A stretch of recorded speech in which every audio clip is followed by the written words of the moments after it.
I've decided to do a card reading today in a few different forms, through a few different phases, and I'll just add here.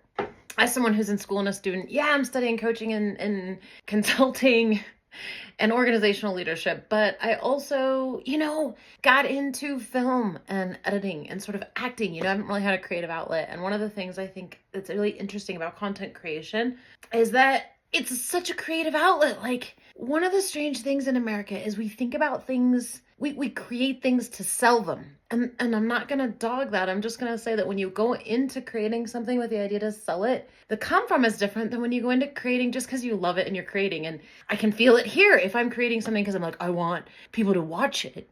The come from is different than I just want to create and express. And so being a student, and also I'm not in any school in any classes for editing, but I have been learning, and I find that there's a visual impact sometimes for things as they shift and change. And so I am playing around with speeds and colors and filters and changing of different pacings because it impacts the message that's being said. But I like layers.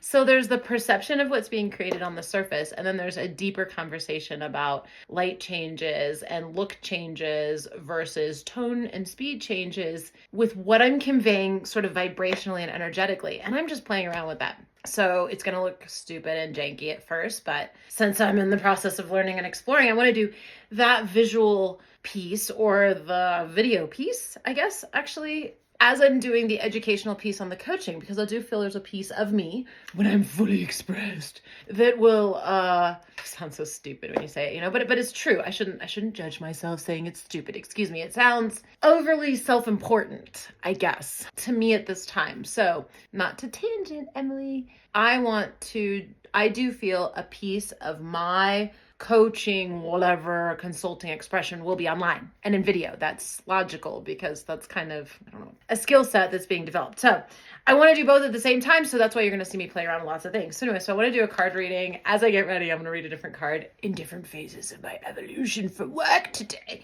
So we're going to start with getting into the vortex.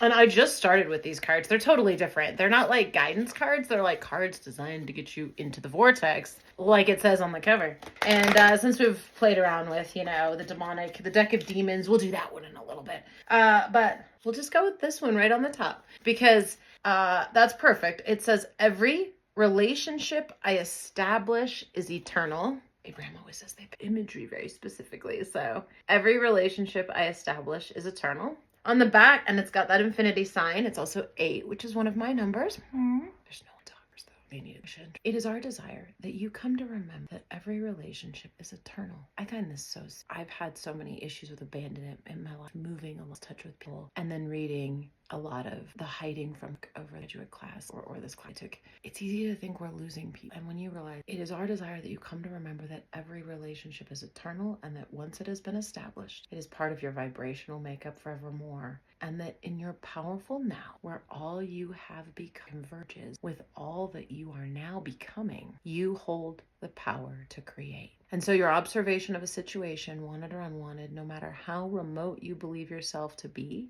makes you a co-creative partner of the experience. But this is so soothing in the sense that every relationship is eternal. And even when we're physically separated, the people I remember throughout my life that impacted me, like, we're still connected and we'll still play together again. And this I'm just going to film because it's silly fun. I never know how it's going to turn out, and I just think it's just silly fun, right? Like, I'm experimenting with where to put different curlers because hell if I know, Nobody knows how to style this hairdo. It's like, who has some kind of weird faux hawk, especially like a girl. I mean, I'm sure they're out there, but I don't know yet. All right, I have 5 minutes here before I go. It's kind of close. Sorry. This is the result of the Velcro rollers. Anyway, because I didn't put earrings on, but I gotta go. So, all good things. Let's take just a quick moment. I really appreciated that thought about friendship or relationships are eternal. I can see why that takes you into the vortex. It is a very soothing thought. So now we'll go for Louise Hay. That's what she has to say. And her deck of delightful thoughts. I keep pulling the same card, so we'll go for another one. But my home is a peaceful haven. I dig that. I bless my home with love. I put love in every corner. And my home lovingly responds with warmth and comfort.